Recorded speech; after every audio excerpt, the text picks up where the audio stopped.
नमस्कार साथियों, स्वागत है आप सभी का सिलेक्शन टेस्ट सीरीज में।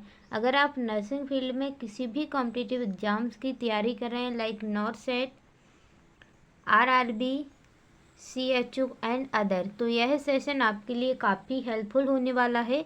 इस सेशन को ज़रूर डेली ज्वाइन कीजिए। चलिए टाइम वेस्ट ना करती हुई आज के इस अमेजिंग से सेशन को स्टार्ट करते हैं। फर्स्ट क्वेश्चन आपकी स्क्रीन पर दिया गया है, ध्यान से रीड करो। क्या पूछा गया है? फैसियोटॉमी और fasciectomy is a surgical procedure used for. क्या पूछा गया है कि फैसियोटॉमी या फिर फैसियोएक्टोमी एक क्या है? सर्जिकल प्रोसीजर है, शल्य प्रक्रिया है, जिसका यूज किसके लिए किया जाता है? ध्यान रखना बच्चा, इसका उपयोग किया जाता है किसके लिए? रिलीविंग टेंशन और प्रेशर इन फैसिया। फैसिया में तनाव या दबाव को कम करना, ठीक है, इसलिए इनका यूज किया जाता है। तो यहाँ पर करेक्ट आंसर हो जाएगा ऑप्शन वी। डन। चलिए आगे बढ़ते हैं। क्वेश्चन नंबर 2 क्या पूछा गया है? Fasciotomy is a limb saving procedure used to treat. क्या पूछा गया है कि फैसियोटॉमी एक अंग बचाने वाली प्रक्रिया है, लिम्ब सेविंग, जिसका यूज किस स्थिति में किया जाता है, किस कंडीशन में करेंगे? ध्यान रखना बच्चा, इसका यूज करेंगे एक्यूट कंपार्टमेंट सिंड्रोम। किस में करेंगे? Acute compartment syndrome. तो यहाँ पर करेक्ट आंसर हो जाएगा ऑप्शन वी। डन। चलिए आगे बढ़ते हैं। अगर आपने थ्योरी पढ़ रखा है और आपको एमसीक्यू प्रैक्टिस करना है, अपनी थ्योरी को देखना है कि हमारी थ्योरी कितनी स्ट्रांग हुई है, तो आप ज़रूर इस सेशन को डेली ज्वाइन कीजिए। यहाँ पर आप एमसीक्यू सेशन अटेंड कीजिए तो आपको पता भी चलेगा कि हमारी तैयारी कितनी हो चुकी है। ठीक है, जब भी आपको पता चलेगा जब आप एमसीक्यू लगाएंगे, ठीक है, टेस्ट देंगे कि हमारी तैयारी कितनी हुई है। ठीक है, थ्योरी अकेले पढ़ के कुछ नहीं होगा। आज भी कह रही हूँ और फिर भी कहूँगी, जो बच्चा सिर्फ ये सोच रहा है कि मैंने तो थ्योरी पूरी पढ़ ली है, बिंदास बैठूँगा, सिर्फ एग्ज़ाम देने जाऊँगा, तो ऐसे अगर सोच रखा है आपने, तो आपका सिलेक्शन बिल्कुल नहीं होगा। क्योंकि जब तक आप एमसीक्यू प्रैक्टिस नहीं करेंगे, मॉक टेस्ट नहीं देंगे, आपके सिलेक्शन के चांसेस 50% हैं। ठीक है, 100% कब होंगे? जब प्लस आप एमसीक्यू लगाएंगे। ठीक है, देन तो चलिए थर्ड क्वेश्चन क्या पूछा गया है? College fracture is a fracture of the. ये एम्स जोधपुर 2018 में पूछा गया क्वेश्चन है। क्या पूछा था कि कॉलेज फ्रैक्चर किस हड्डी का फ्रैक्चर होता है? ध्यान रखना, जो कॉलेज फ्रैक्चर है वो रेडियस, ठीक है, रेडियस का क्या होता है? फ्रैक्चर होता है। ठीक है, डिस्टल एंड। तो यहाँ पर करेक्ट आंसर हो जाएगा सी। डन। चलिए आगे बढ़ते हैं। क्वेश्चन नंबर 4 क्या पूछा गया है? Pott's disease is also known as. यहाँ पे पूछा गया है कि पॉट्स डिसीज को किस नाम से भी जाना जाता है? ध्यान रखना, पॉट्स डिसीज को ट्यूबरक्लोसिस, ऑस्टियोमाइलिटिस के नाम से भी जानते हैं। ठीक है, तो यहाँ पर करेक्ट आंसर हो जाएगा ऑप्शन वी। डन। चलिए आगे बढ़ते हैं। क्वेश्चन नंबर 5 क्या पूछा गया है? Which is a chronic inflammatory and autoimmune disease affecting peripheral synovial joints. क्या पूछा गया है कि कौन सा एक दीर्घकालिक सूजन युक्त, ठीक है, क्रॉनिक इन्फ्लामेटरी और ऑटो इम्यून डिसीज है जो पेरिफेरल शाइनोबियल जॉइंट्स को प्रभावित करता है? ये क्वेश्चन आरआरबी 2019 शिफ्ट फर्स्ट में पूछा गया क्वेश्चन है, इसको भी ध्यान रख लेना। तो बच्चा इसका जो करेक्ट आंसर हो जाएगा वो है ऑप्शन सी। क्या है? Option C, rheumatoid arthritis. ठीक है, क्या है? Rheumatoid arthritis. तो यहाँ पर करेक्ट आंसर हो जाएगा सी। डन। चलिए आगे बढ़ते हैं। क्वेश्चन नंबर 6 क्या पूछा है? आपकी स्क्रीन पर दिया गया है। What is the chemical formula of plastic और पैलेस। यहाँ पे पूछा गया है कि प्लास्टर ऑफ पेरिस का जो केमिकल फॉर्मूला है वो क्या होता है। ठीक है, तो इसका करेक्ट आंसर हो जाएगा ऑप्शन सी। क्या हो जाएगा? Option C. ठीक है, CaSO4 हाफ H2O। ठीक है, देन चलिए आगे बढ़ते हैं। क्वेश्चन नंबर 7 क्या पूछा गया है? Deformity of scapula resulting in Sprengel's shoulders is due to.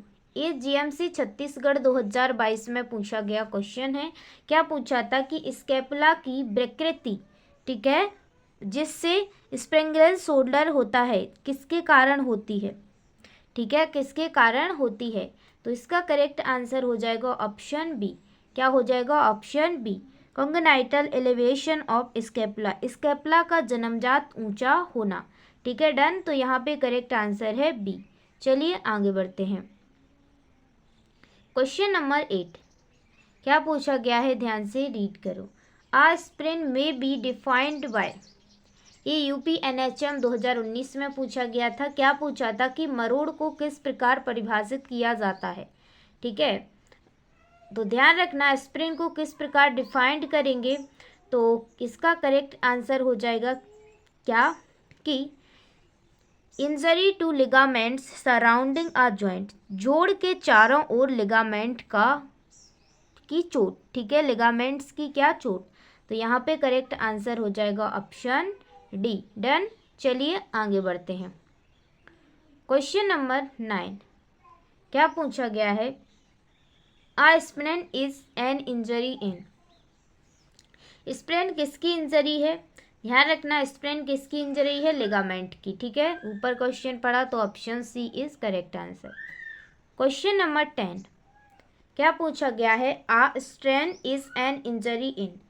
Strain किसकी इंजरी है? स्ट्रेन किसकी इंजरी है? स्ट्रेन इंजरी है बच्चा, ध्यान रखना टेंडन की। किसकी है? टेंडन की। तो यहाँ पे करेक्ट आंसर हो जाएगा बी। डन। चलिए आगे बढ़ते हैं। स्प्रेन और स्ट्रेन में ध्यान रखना, स्प्रेन में किसकी है? लिगामेंट की। ठीक है, और स्ट्रेन में किसकी है? टेंडन की। ठीक है, डन। चलिए आगे बढ़ते हैं। Question number 11 what is the major complication of osteoporosis. ये HPSSB 2016 में पूछा गया क्वेश्चन है। क्या पूछा था? ऑस्टियोपोरोसिस की प्रमुख जटिलता क्या है? इसका प्रमुख कॉम्प्लिकेशन क्या है? ठीक है, ध्यान रखना इसका प्रमुख कॉम्प्लिकेशन है फ्रैक्चर। क्या है? फ्रैक्चर। तो correct answer option B. Done. चलिए आगे बढ़ते हैं। क्वेश्चन नंबर 12 क्या पूछा है? ACHO 2021 में पूछा गया था उत्तराखंड में। ठीक है, inflammation of joints is known as. Joints के इन्फ्लामेशन यानी कि जोड़ों की सूजन को क्या कहा जाता है? ध्यान रखना जोड़ों की सूजन को हम क्या कहते हैं? आर्थराइटिस कहते हैं। डन। चलिए आगे बढ़ते हैं। क्वेश्चन नंबर 13 ये क्वेश्चन उत्तराखंड CHO 2021 में पूछा गया था। ध्यान रखना क्या पूछा गया था कि Ortolani sign is seen in which disorder. क्या पूछा गया था कि जो ऑटिलानी साइन है वो किस बीमारी में देखा जाता है? तो ध्यान रखना जो ऑटिलानी साइन है वो डेवलपमेंट, ठीक है, डेवलपमेंटल डिस्प्लेसिया ऑफ हिप की विकासात्मक विकृति में क्या देखा जाता है? ऑटोलानी। डन। तो यहाँ पे करेक्ट आंसर हो जाएगा option D. Done. Question number 14 क्या पूछा गया है? Paget disease is related to which part of the body. ये क्वेश्चन भी UPNHM एंड CHO में पूछा गया क्वेश्चन है। इसको भी ध्यान रखना। क्या पूछा गया था कि पैगेट डिसीज शरीर के किस भाग से रिलेटेड है? मसल, नर्व, बोन या फिर ब्लड? ध्यान रखना ये बोन से रिलेटेड है। ठीक है, तो करेक्ट आंसर हो जाएगा ऑप्शन सी। डन। चलिए आगे बढ़ते हैं। क्वेश्चन नंबर 15 क्या पूछा गया है? Paget's disease is also known as. ये क्वेश्चन भी KPSC 2021 में पूछा गया है। क्या पूछा था कि पैगेट डिसीज को किस नाम से भी जाना जाता है? ध्यान रखना बच्चा पैगेट डिसीज को ऑस्टियाइटिस डिफॉर्मेंस के नाम से भी जानते हैं। तो option B is correct answer हो जाएगा। 16 क्या पूछा गया है? पैगेट्स डिसीज इज ए, क्या पूछा गया है कि पैगेट रोग एक प्रकार की क्या है? ठीक है, तो क्या है ये? एक प्रकार का बोन डिसऑर्डर है। तो करेक्ट आंसर हो जाएगा ऑप्शन सी। डन, चलिए आगे बढ़ते हैं। क्वेश्चन नंबर 17 क्या पूछा गया है? ध्यान से रीड करो। Most common type of arthritis is, ये क्वेश्चन बिहार CHO में पूछा गया था। क्या पूछा गया था कि सबसे समान प्रकार का गठिया कौन सा है? ठीक है, तो ध्यान रखना, सबसे समान प्रकार का आर्थराइटिस होता है, गठिया होता है, वो होता है ऑस्टियो आर्थराइटिस। क्या होता है? Osteo arthritis. तो यहाँ पे करेक्ट आंसर हो जाएगा ऑप्शन सी। डन, चलिए आगे बढ़ते हैं। क्वेश्चन नंबर 18 क्या पूछा गया है? The bony swelling of the distal interphalangeal joint in osteoarthritis is called. क्या पूछा है कि ऑस्टियोआर्थराइटिस में डिस्टल इंटरफेरेंजियल जॉइंट की हड्डियां सूजन को क्या कहा जाता है? ठीक है, उसको कहते हैं हेवर्डन्स नोट्स। क्या कहते हैं? Heberden nodes. तो यहाँ पे करेक्ट आंसर हो जाएगा option C. Done done done done, चलिए आगे बढ़ते हैं। क्वेश्चन नंबर 19 क्या पूछा गया है? Heberden's nodes are seen in which disease. यहाँ पे पूछा गया है कि हेवर्डन्स नोट्स किस रोग में पाए जाते हैं? ध्यान रखना, हेवर्डन्स नोट्स हैं वो ऑस्टियो आर्थराइटिस में प्रेजेंट होते हैं। तो करेक्ट आंसर हो जाएगा ऑप्शन बी। डन, चलिए आगे बढ़ते हैं। क्वेश्चन नंबर 20 क्या पूछा गया है? Heberden's nodes are osteoarthritis nodules of his joints. क्या पूछा गया है कि हेवर्डन नोट्स ऑस्टियोआर्थराइटिस में किस जोड़ में पाए जाते हैं? तो ध्यान रखना, ए डिस्टल इंटरफेरेंशियल जॉइंट्स यानी DIPS में प्रेजेंट होते हैं। तो करेक्ट आंसर हो जाएगा ऑप्शन सी। डन, क्या होता है कि आप लोग MCQ प्रैक्टिस करते हैं तो कुछ क्वेश्चन तो आपके डायरेक्ट ही कवर हो जाते हैं। ठीक है, और क्या होता है कभी कभी जो क्वेश्चन है वो सेम भी आ जाता है। ठीक है, इसलिए MCQ प्रैक्टिस हमेशा जो भी टॉपिक पढ़ो उसके तुरंत MCQ लगाओ, जिससे कि आपको पता चलेगा कि हमारी थ्योरी कितनी स्ट्रॉन्ग है। ठीक है, क्वेश्चन नंबर 21 है। क्या पूछा है? Mozart's nodes are seen at which joints in osteoarthritis. क्या पूछा गया है कि जो मोसार्ट्स नोट्स है ऑस्टियोआर्थराइटिस में किस जॉइंट में पाए जाते हैं? ठीक है, तो ध्यान रखना, ये पाए जाते हैं प्रॉक्सिमल इंटरफेरेंजियल जॉइंट्स। ठीक है, PIP में। तो यहाँ पे करेक्ट आंसर है डी। डन, चलिए आगे बढ़ते हैं। क्वेश्चन नंबर 22 क्या पूछा गया है? गॉट इज अ, क्या है? गॉट क्या है? ध्यान रखना, गॉट एक मेटाबॉलिक डिसऑर्डर है। ठीक है, करेक्ट आंसर हो जाएगा ऑप्शन सी। क्वेश्चन नंबर 23 क्या पूछा गया है? ध्यान से रीड करो। Accumulation of uric acid is associated with which disease. यहाँ पे पूछा गया है कि यूरिक एसिड के संचय से कौन सा रोग होता है? ध्यान रखना, यूरिक एसिड के संचय से गाउट रोग होता है। तो यहाँ पे करेक्ट आंसर हो जाएगा सी। डन, चलिए आगे बढ़ते हैं। क्वेश्चन नंबर 24 क्या पूछा गया है? ध्यान से रीड करो। After single leg amputation which crutch gait in taught to the client. क्या पूछा है कि एक पैर की कटाई के बाद मरीज को कौन सी बैसाखी चाल दिखाई जाती है? ठीक है, कौन सी चाल दिखाई जाती है? चाल। तो ध्यान रखना, वो दिखाई जाती है 4 पॉइंट चाल। ठीक है, 4 पॉइंट चाल। तो यहाँ पे करेक्ट आंसर हो जाएगा 4 पॉइंट गेट। तो ऑप्शन सी। क्वेश्चन नंबर 25 क्या पूछा गया है? ध्यान से रीड करो। आप 4 पॉइंट गैंट प्रोवाइड्स। क्या पूछा है कि 4 पॉइंट चाल क्या सुविधा देती है? ध्यान रखना बच्चा, जो 4 पॉइंट चाल है वो सुविधा देती है सभी, ठीक है, सभी पॉइंट्स पर भार वहन और अधिकतम सहारा। ठीक है, weight bearing on all point and maximum support, ठीक है, और अधिकतम क्या देता है, सहारा देता है। तो यहाँ पे करेक्ट आंसर हो जाएगा सी। क्वेश्चन नंबर 26 क्या पूछा है, a decrease in blood density is called.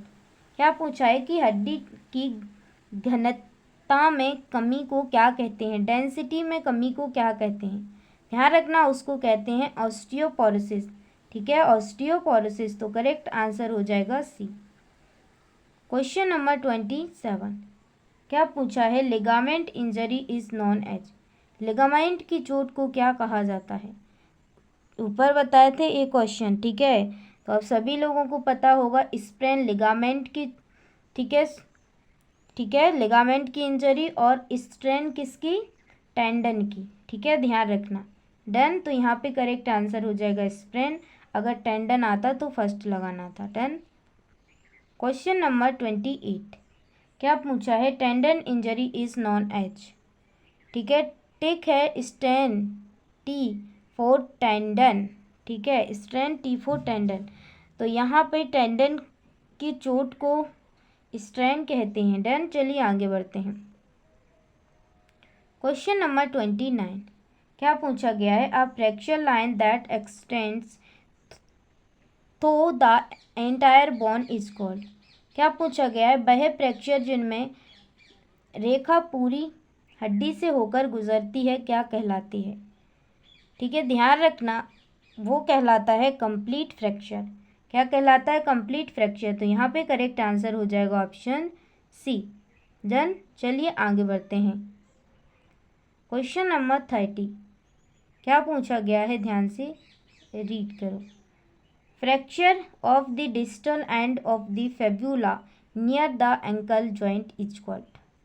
क्या पूछा गया है कि फिबुला की डिस्टल एंड का एंकल जॉइंट के पास फ्रैक्चर क्या कहलाता है, ठीक है, उसको कहते हैं हम पॉट्स फ्रैक्चर।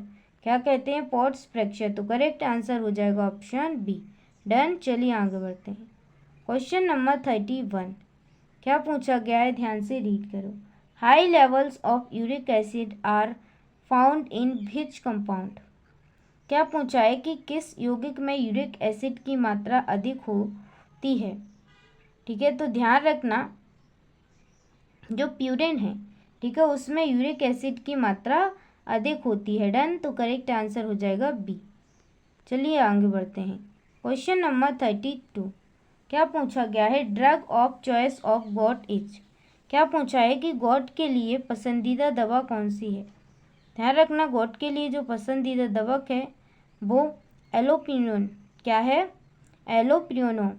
तो करेक्ट आंसर हो जाएगा एलोप्रिनोन, बी। चलिए आगे बढ़ते हैं। क्वेश्चन नंबर 33 क्या पूछा गया है, tophi are the cardinal sign of which disease. Tophi किस बीमारी का मुख्य लक्षण होता है। ध्यान रखना, वो होता है गॉट का, ठीक है, करेक्ट आंसर हो जाएगा बी। क्वेश्चन नंबर 34 क्या पूछा गया है, हाउ मैनी पैरानेजल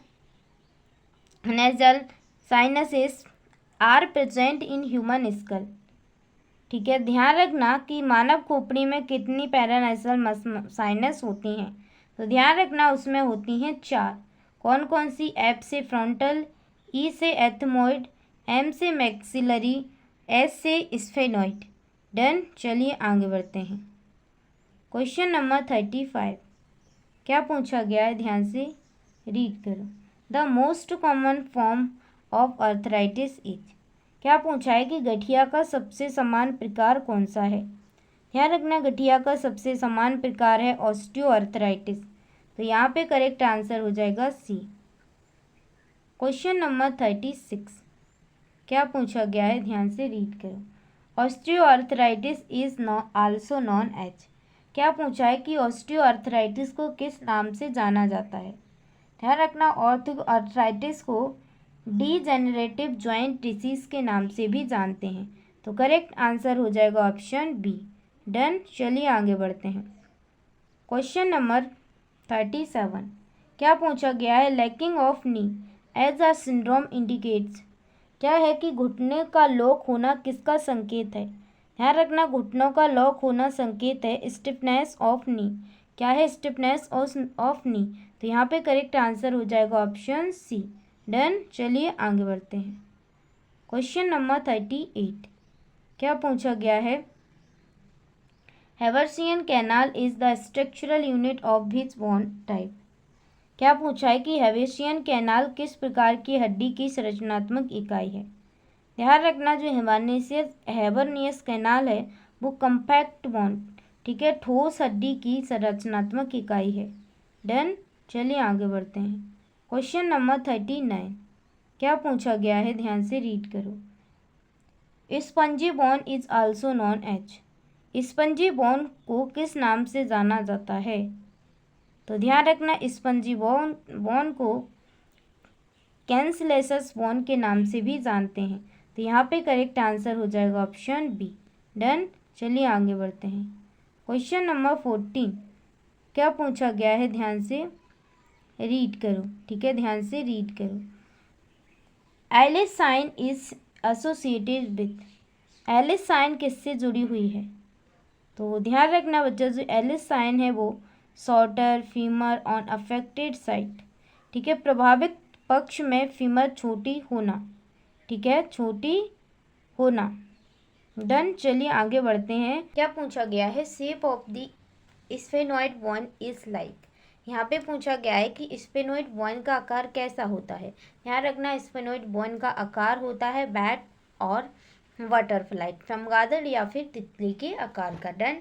तो यहाँ पे करेक्ट आंसर है सी। चलिए आगे बढ़ते हैं। क्वेश्चन नंबर 14 क्या पूछा गया है?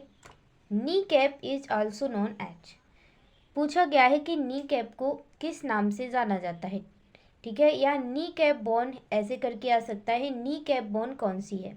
तो ध्यान रखना वो है पैटेला, ठीक है, क्या है? पैटेला। तो यहाँ पे करेक्ट आंसर है सी। डन। चलिए आगे बढ़ते हैं। क्वेश्चन नंबर 43 क्या पूछा गया है? ध्यान से रीड करो। In which of the following the bone is broken in a small crack और माइनर फॉर्म। क्या पूछा गया है कि निम्न में से किस स्थिति में हड्डी में केवल हल्की दरार होती है, ठीक है, केवल हल्की दरार। तो ध्यान रखना वो है हेयर लाइन फ्रैक्चर। कौन है? Hairline fracture. तो यहाँ पे करेक्ट आंसर है सी। डन। चलिए आगे बढ़ते हैं। क्वेश्चन नंबर 44 क्या पूछा गया है? Osteomalacia is commonly seen in. Osteomalacia सामान्यतः किस अवस्था में देखा जाता है? तो ध्यान रखना जो ऑस्टियोमलेशिया है वो सामान्यतः प्रेगनेंसी या फिर लैक्टेशन में देखा जाता है। तो यहाँ पे करेक्ट आंसर हो जाएगा ऑप्शन सी। डन। चलिए आगे बढ़ते हैं। क्वेश्चन नंबर 45 क्या पूछा गया है? ध्यान से रीड करो और इसका जवाब आपको कमेंट बॉक्स में देना है। इसी क्वेश्चन के साथ आज के इस सेशन को एंड करेंगे। अगर सेशन पसंद आया हो तो ज़रूर इस सेशन को डेली ज्वाइन कीजिए। इस सेशन में मैं सभी MCQ सेलेक्टेड व एग्ज़ाम ओरिएंटेड कवर करवाती हूँ, तो ज़रूर इस सेशन को डेली ज्वाइन करूँ। चलिए, तो क्वेश्चन इस प्रकार है। Surgical procedure used to relieve pressure in compartment syndrome is. Compartment syndrome में दबाव को कम करने के लिए की जाने वाली शल्य प्रक्रिया है, ठीक है, सर्जिकल प्रोसीजर है वो क्या है? इसका जवाब आपको कमेंट बॉक्स में बताना है। तो पढ़ते रहिए और मुस्कुराते रहिए, ठीक है। चलिए आज के एक सेशन को एक मोटिवेशन लाइन के साथ एंड करते हैं। पापा की मेहनत को पहचान देनी है। पापा की मेहनत को पहचान देनी है। कैसे कर लूँ इश्क मोहब्बत अभी तो पहली कमाई माँ की हथेली पर देनी है। तो इसी उम्मीद के साथ अपनी मेहनत करो कि आप अपने पापा मम्मी को सहारा दे सको, उन्हें खुशी दे सको, ठीक है। दुनिया को खुश करने की ज़रूरत नहीं है, सिर्फ अपने पेरेंट्स को खुश रखो, दुनिया अपने आप खुश हो जाएगी। Take care, love you all. पढ़ते रहिए, हमेशा अपनी हेल्थ का ख्याल रखें।